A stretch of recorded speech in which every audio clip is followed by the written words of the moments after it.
Okay, I haven't been reading this morning because I've just been thinking of the picture of David that was posted today.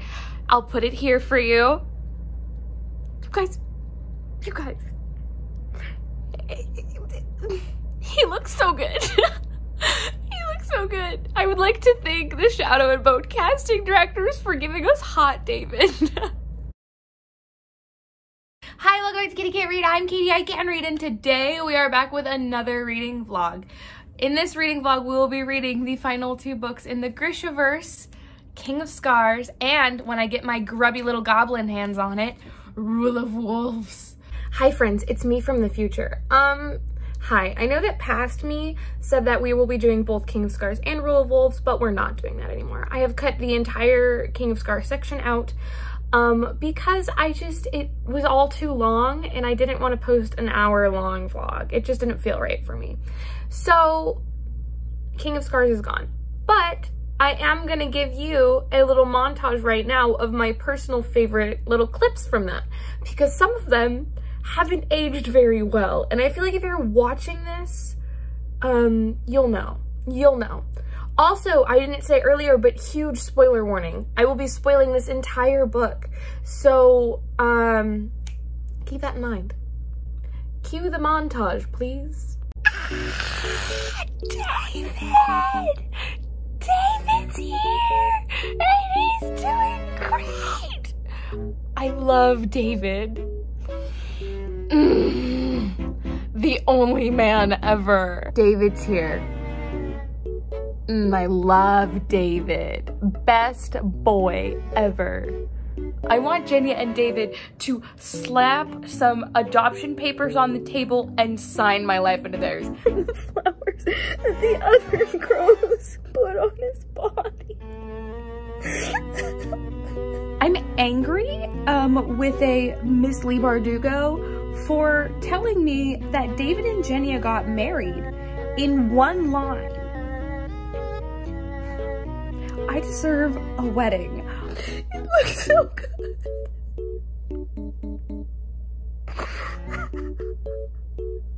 Guys, I've been so careful avoiding Rule of Wolves spoilers and I still haven't seen one. Pat. I'm really excited for Rule of Wolves. It's arguably like top 3 most anticipated reads of this year for me. As we all know, I love the GRISHAVERSE. It's really like the only high fantasy series that I thoroughly enjoy. Like in there, I have like no issues enjoying, and like, it's literally the only one. So yeah, I will be reading King of Scars as a reread. I did read this for the first time in the fall and I loved it, but do I remember anything? No. So I'm rereading it in anticipation of Tuesday, the release of Rule of Wolves, and I'm going to pretty much be like racing through this as fast as I can, while still enjoying it, savoring it, understanding it, hopefully. The only thing I remember about this book was that I didn't understand anything. So hopefully this time I will understand what is going on. And this will also be the last thing I do for the GRISHAVERSE read-along, which makes me really sad. Like, I can't even like express to you how sad the fact that the Grisha read-along is ending makes me. Like, I wish we chose like a 15-book series so that way we could still be going, but I also think that like Mare would be suffering if we did that.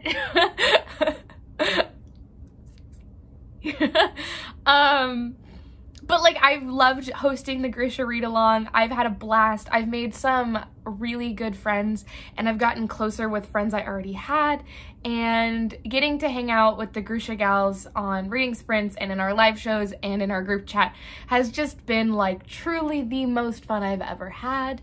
I will be hosting more read-alongs as life progresses. I think it's time that we begin this. Oh my gosh, I forgot how pretty the map is in King of Scars. Like, compared to the map in Six of Crows, it's just like so much prettier. I'm gonna hang it on my wall. Cut it out, hang it on my wall. I got it! Okay guys, let's pull this bad boy out of the bag.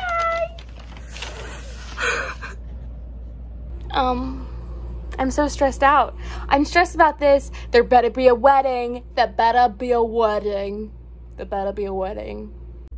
Nikolai's horse being named Punchline is the most in-character thing I've ever seen. All right, so I'm starting chapter 3. Thoughts. Chapter 1, epic. Queen Maki could step on me, and Nina is killing it. She's killing the game.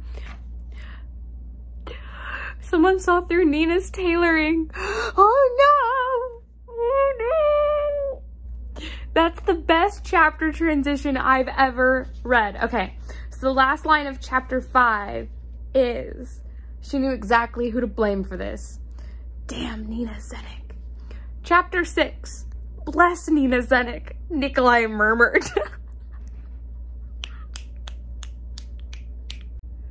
Nina's safe, guys. The person who knew her name was also a good guy.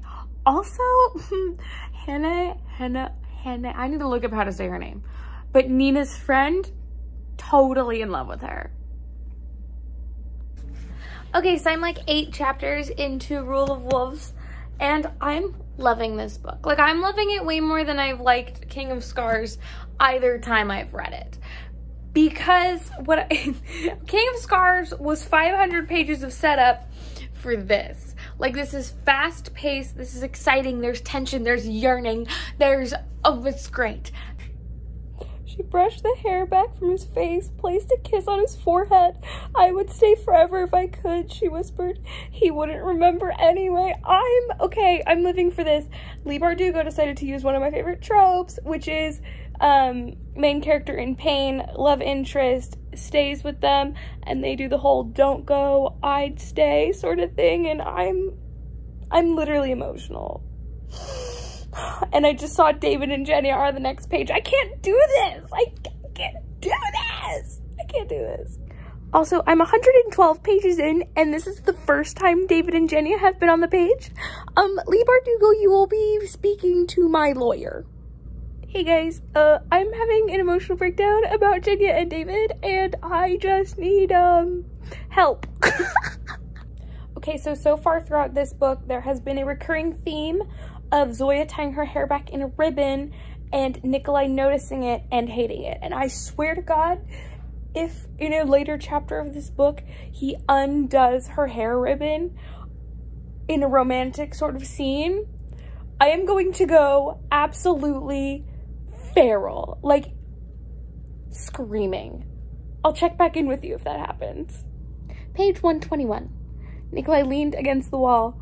I'm sorry we don't visit more often. There's war on. Well, no one likes you. The Darkling touched a hand to his chest. You wound me. I'm living! I think it's time we start shipping Nikolai and the Darkling. Am I gonna get a Delina cameo? Am I gonna see her? Am I gonna see my wife? Please? Chapter 9 did not have to go that hard. Leigh Bardugo did that for me. She said, this chapter is for you. We're gonna have Jenny and David moments. We're gonna have Darkling slander, and we're gonna have a potential Alina cameo. This is for me. The ribbon thing. It happened. It happened. It happened. The ribbon thing happened. Okay, so Nikolai, like, he can make the demon, like, he can control the demon inside him now.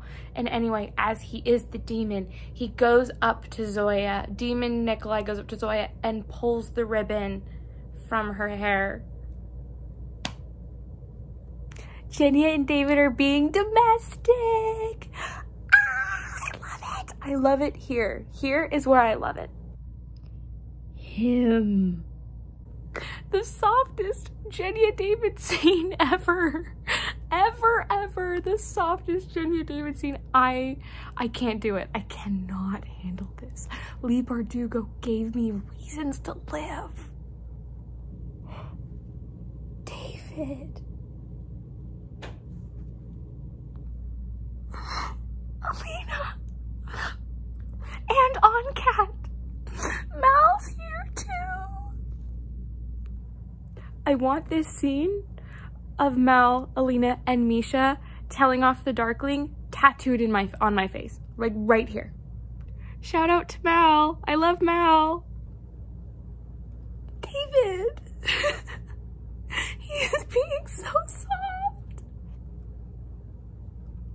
What are you doing? She, Jenya, whispered.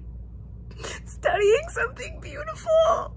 David said without the faintest hint of flattery, as if he were trying to find the formula for the woman before him.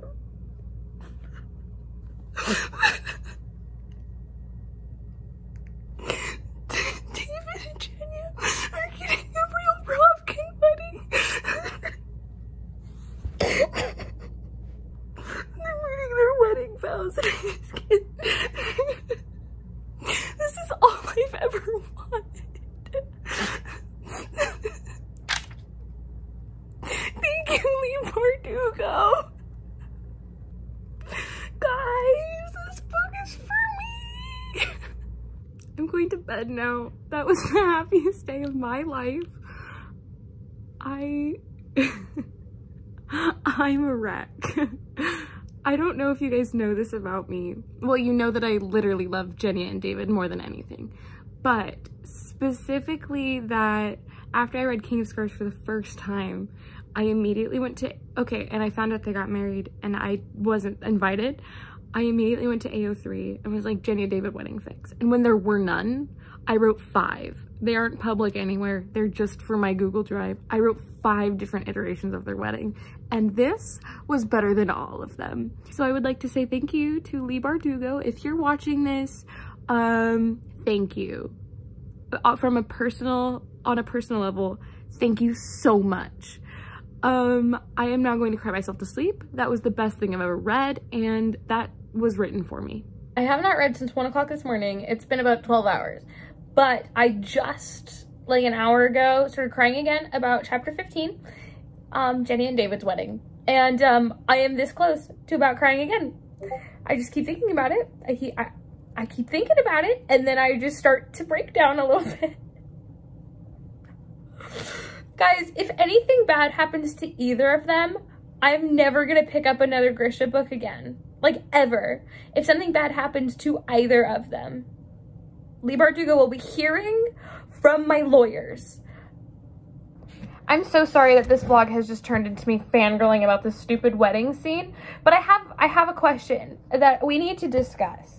So on page 213, chapter 15, my personality. Nikolai says, David and Jenya were wed with little pomp on a rather hasty trip to Ketterdam. Were they married during Crooked Kingdom? Like during Crooked Kingdom, when like all of the Rovkins are helping the crows and they're like interacting for that little bit, like, and they're in danger. So, do you think that David and Jenya were just like, hey, we could be imprisoned or die. Do you want to get married? Like, I think so. Sorry that this turned into a vlog of just me caring about one chapter of the book. I would have warned you, but I didn't know, okay? I didn't know this was gonna happen to me. So, we're going back in. I'm so excited. I had so many classes say that I wasn't able to read until now, but now I'm gonna read all night. I hate the Darkling. I hate him, I hate him, I hate him. I hate him. David danced at the wedding. And they're all like, he did? And she's like, yeah, I love them. I love David and Jenya. Arrow Ace Tolia? No, no, no, no, no, no, no, David, no. It's okay. It's not okay. He could be hurt. David. Since that last clip is pretty much just wheezing, essentially those Alta got bombed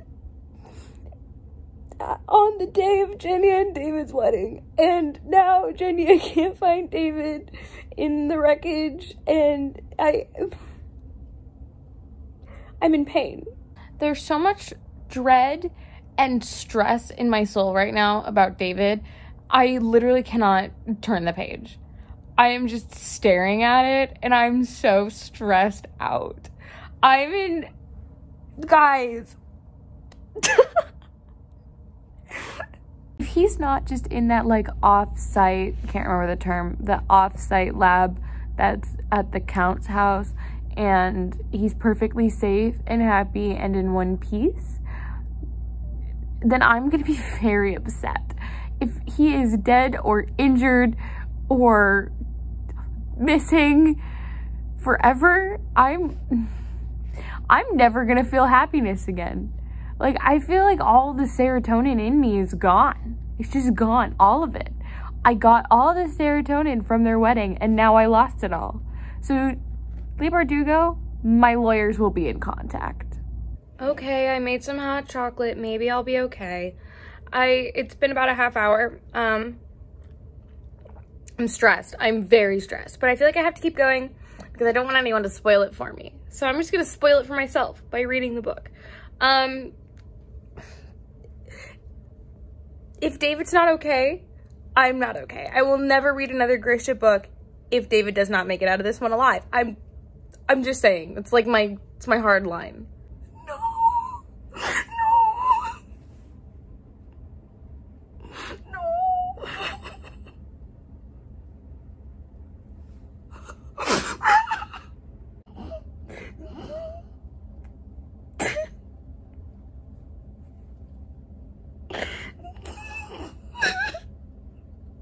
Because those last clips were literally incomprehensible, David is dead.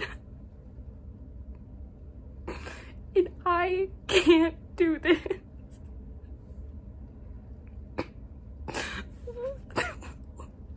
Why?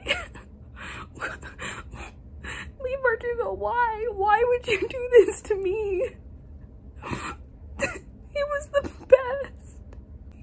He died on the day of his and Jenya's second wedding. I can't. I may have lost David, but I just won Kaz. First, David dies. Then I turn the page and it's a Darkling chapter. I want out of this hellhole. Nina manipulating the Fjerdan Queen is kind of my religion now. I worship Nina Zenik for her. If one more POV reminds me that David is dead, I'm going to throw myself off a cliff. I cannot take this, Mr. Nikolai, King Nikolai, Your Highness. I cannot take this. I can't handle it. Nikolai, you need to kiss Zoya. You need to kiss Zoya, like, now. What are you doing? Why do you keep not kissing her? Like, I get it, like, politics or whatever, but, like, you're so clearly in love with her. Kiss her. Okay, this is, like, the funniest line from this book. This is Nina's point of view, okay? So, 338, if you're reading along. This time she didn't have a key. It had been too risky to steal it, so she would have to pick the lock. It took an embarrassingly long time. She could almost hear Kaz laughing at her. Shut up, Brecker. Talk to me when you've done something about that terrible haircut. Maybe he had by now. She hoped so for Inej's sake. Guys, Kaz is coming. He's coming. He's gonna be in this. And I'm gonna go feral. It might heal the hole in my heart. It won't. Okay, so throughout this book, we've been getting to know the Fjerdan Crown Prince a little bit and his personal guard, Joran. And Joran is literally being so cute right now, talking about how he wants to be like Alina because she was good and a soldier. And I'm just like, Matthias 2.0. Because he's a Druskell.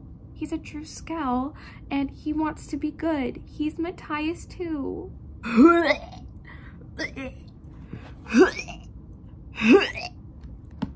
Barf. You know what? As much as I hate Darkling POV, I am obsessed with his internal monologue. He has so far the strongest voice. Okay, so we know Leigh Bardugo writes really strong POVs, like the strongest POVs. However, this one is so strong. It's exactly what I always thought the Darkling's inner monologue would be. It's so arrogant. It's so, oh, it's so dramatic. He thinks he's better than everyone. It's kind of hilarious. I'm a little bit like really obsessed with the tone of his POV. I don't like his POVs because I think he's gross, but I think his POVs are hilarious. We're going to Ketterdam, we're going to Ketterdam, we're going to Ketterdam, we're going to Ketterdam! We're on our way! Ah! He's here. He's here, he's here, he's here, he's here, he's here, he's here. Ah. Nikolai has leverage on Kaz Brecker. Oh my god. Oh my god. Nikolai using Inej as leverage on Kaz Brecker, and Kaz quite literally trying to not be swayed by it is my favorite thing Leigh Bardugo has ever written. This is iconic scene work here. He said, Nikolai says, but I have it on good authority that this mysterious Suli woman is Inej Gaffa. And Kaz says, never heard of her. And I said, dude, that's literally your wife. I'm in pain. Oh my god, they're going to pick up Wylan and Jasper!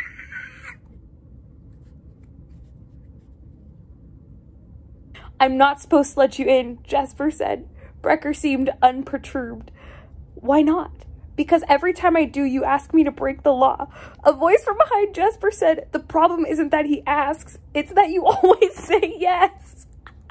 Kaz said, I'll help you, but I have to pick up my best friend first. I won't do this alone. Jasper and Wylan were just totally flirting, and Kaz said, and now you know why I don't visit more often.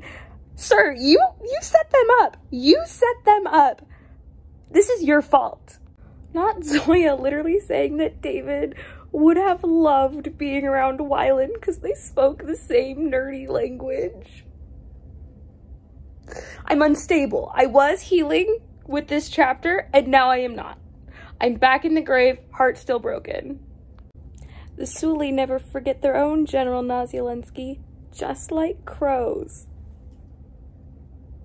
Leave me. That's my husband. That's the love of my life.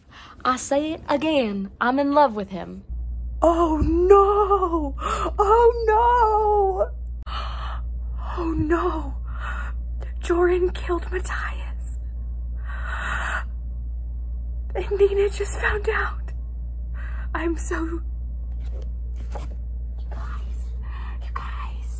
You guys. That was a really good first kiss. Let's go, lesbians. Let's go. In another life, Kaz and Nikolai would have been best friends, and I will die on this. I would choose you as your general, as my queen. I'm going feral. I'm going feral. If they don't kiss on the next page when I flip it, I'm going to scream. Scream. I'm gonna scream. The ribbon's back! The ribbon's back! The ribbon! The ribbon! Leigh Bardugo, we need to have a talk. We need to have a chat. Nikolai just confessed like his love to Zoya and they didn't kiss. Whatever. And then you follow it up with another My You chapter. I'm done with this. Genya telling Zoya she doesn't want to lose her too. Zoya is totally Nina's mom friend, and I'm living for it. I'm living for it. Nikolai leading the army to war is big sexy. Like, big sexy. No thoughts, just the Darkling calling Nikolai brave. I ship it. I ship it. I ship. Welcome to Cursed GRISHAVERSE Ships. With me, your host, Katie, from Katie Can't Read. Zoya realizing that love is all around her and it's not a weakness, it's a strength, is the most beautiful thing Leigh Bardugo has ever written. I love it. I simply love it. Simply love it. Dragon Zoya is here to rescue the day ever. I love this. I love this trope. The here comes the cavalry trope never gets old. I love it. Whenever it's like, oh no, we're all gonna die. And then there they come, the most powerful. Like, I live for that. That is simply what I live for. And Zoya just executed it perfectly. No way. The Druskel are laying down their weapons and crying out, Sancta Zoya, save us. And that's beautiful. That's so powerful. I need a minute. I need a minute. I need a year. I need a week. Hannah is dead.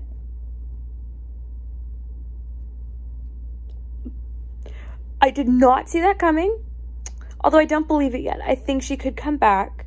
And I'm so sad for Nina. Oh my god, it's like every person she gets with dies. Oh my god, is Nina gonna die? Oh no. Oh no. Oh no, oh no, oh no. Oh no. Oh no. Nikolai just gave up his throne for Zoya. Oh, this is the plot twist I didn't see coming, but I needed it. Oh, my heart. My happy, happy heart. Now get married. Because I'm hoping you'll come to your senses and see this is impossible. Nikolai grinned. You know how I feel about that word. Them. They are everything.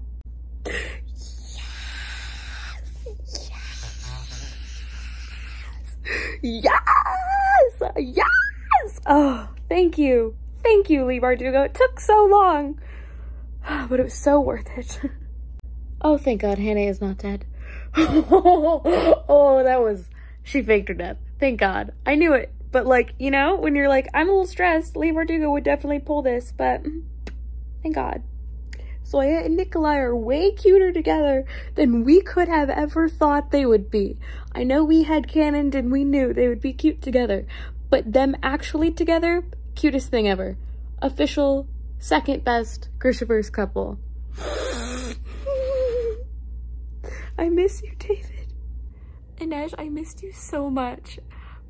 I hope you go see Cats. I missed her so much. Okay, I've always wanted for Zoya and Inej to meet. Like, I just always thought that would be cool. Also, Inej saw Alina. I'm losing my mind. I love that Alina was at the coronation. Like, that means a lot to me as a person.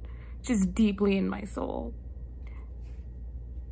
Zoya, Alina, and Genya hanging out again is making me want to cry. I've missed them. Oh my god, best friends. I love best friends. I love girl gang. Leigh Bardugo really just set up 6 of Crows 3. I need a minute. I need a week. I need a year. I need my life. I need this. Leigh Bardugo, hi. I know you're not watching this, but if you are, write it, please.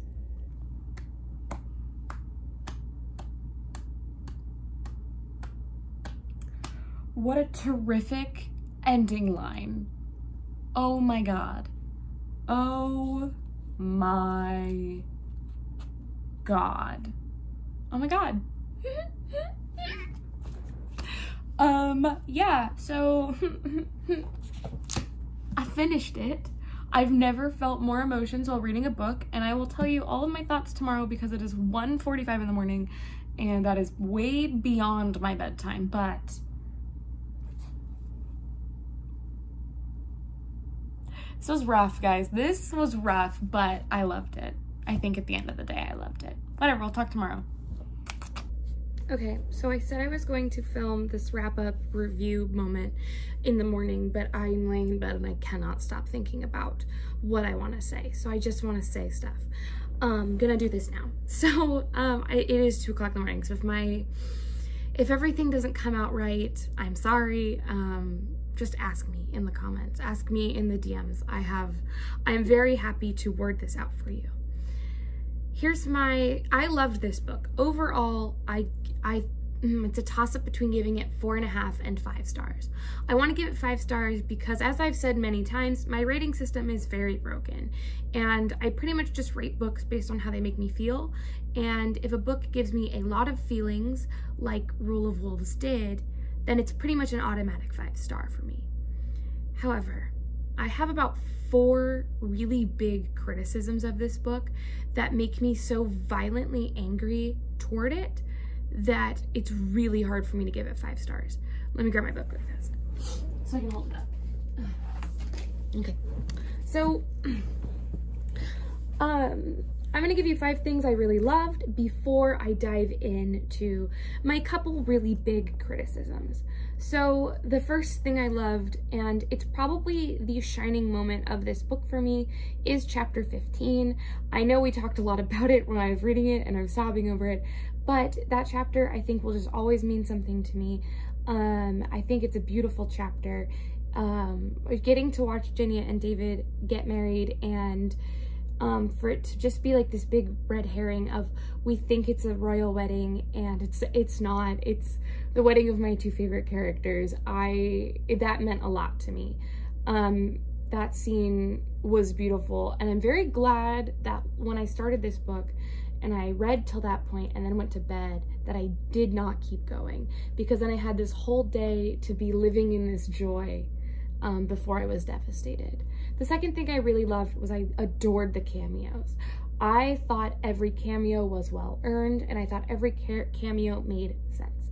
A lot of times in books like this, where it's part of a universe and they give cameos, I feel like a lot of the times the cameos don't make sense, or they feel very forced, they feel like fan service, and like, I'm okay with a little fan service. I'm the fan that wants to be serviced. So they were a little fan servicey, let's be real, but at the same time, they felt earned. It didn't just feel like, here.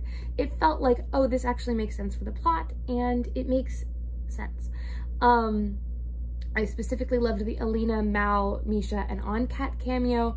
I wasn't thinking we get either of the major cameos we got, but that one really stuck out to me just because I thought it was really cool to see Mal and Alina in a different place, sort of, emotionally, than when they left Ruin and Rising. Same with the Crows, except the Crows I felt were still kind of in a similar position of life as when Crooked Kingdom ended.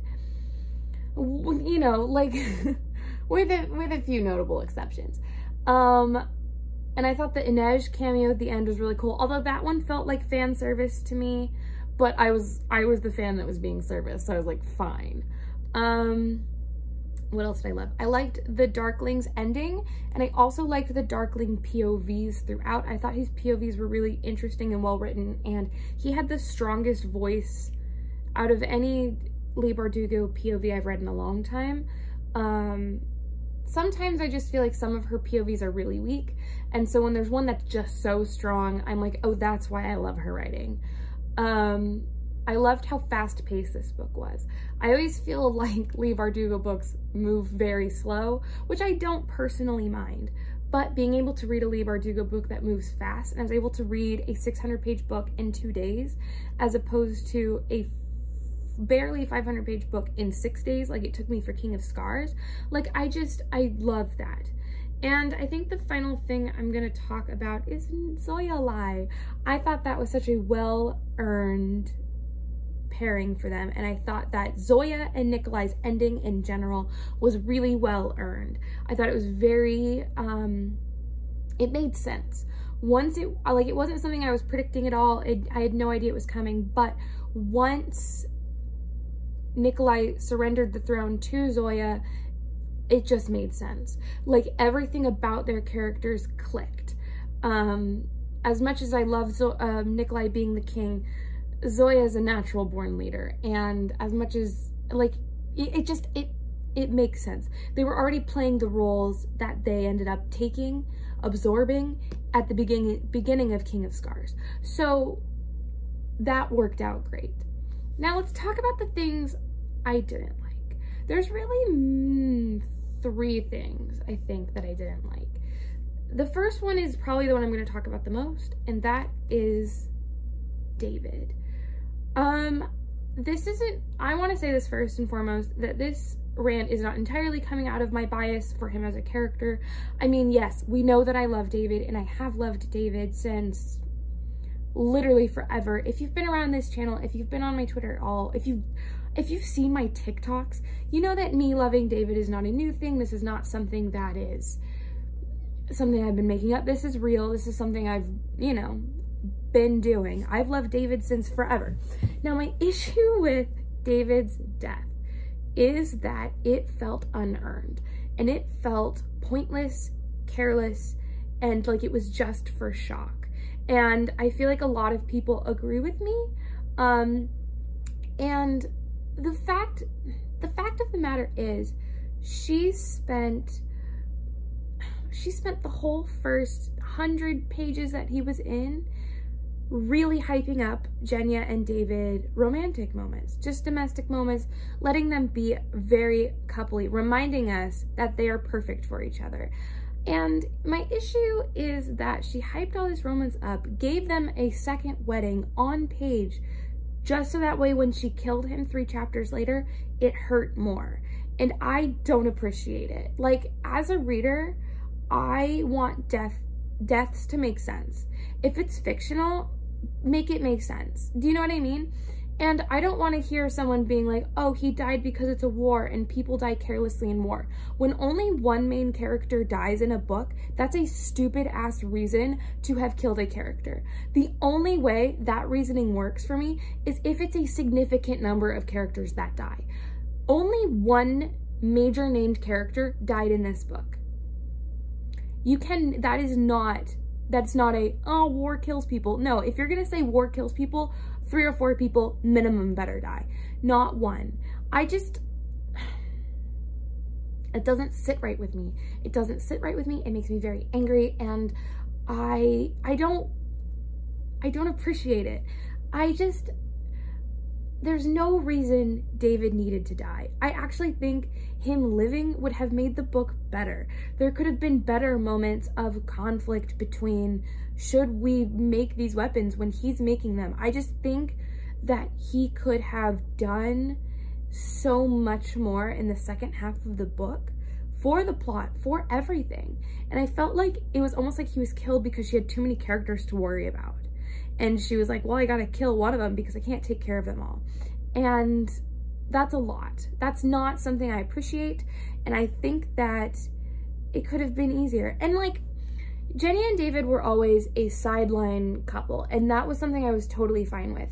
I did not need them in the spotlight all the time, even though they were my favorite couple ever. She put them in the spotlight for 4 or 5 chapters and then killed them and killed their relationship, and that is awful, absolutely horrid. I'm not even mad at the fact that David was missing at the end of chapter 18. If David was missing but was kidnapped by the Fjerdans, or I don't know, just buried under rubble but like was fine, maybe he had like what Adric had and lost a limb, maybe like something like that would have sat so much better narratively, because I feel like it would have created a really interesting shift in David as the weapons manufacturer of the Ravkan army, if he had some revenge to seek, if he had something he was fighting for. So he was like, no, you know what? We're gonna make the bombs. We're gonna go off. And I just thought that would have been much more interesting than him dying. I feel like I'm done talking about this. I've been talking about it for 4 minutes. I could go on. I could do a whole video about it. I'm being completely honest. My second issue is with Nina's ending. And I know this might come as a shock to people because like, I feel like a lot of people do like Nina's ending, but it doesn't make sense for her. It does not make sense for her. Even with her character development that we watched for 2 books, it does not make sense for her. The idea that the Nina Zenik that we've known for 4 books now, is going to spend the rest of her life tailored to look like someone she's not, doesn't sit right with me, first of all. Second of all, why is she a future queen of Fjerda? It does not make sense. It doesn't make sense for her character. Also, I don't think that her and Hannah's relationship was well paced. I felt like it was well-paced in the first book, well-paced in the beginning of this book, and then all of a sudden hit the rails. They went from like one kiss to fully being like, yeah, we're gonna get married someday, in like the span of like 50 pages. And I never feel like Leigh Bardugo rushes her couples. I always feel like they're really well paced and really well sat with, but something about them felt so rushed and so careless.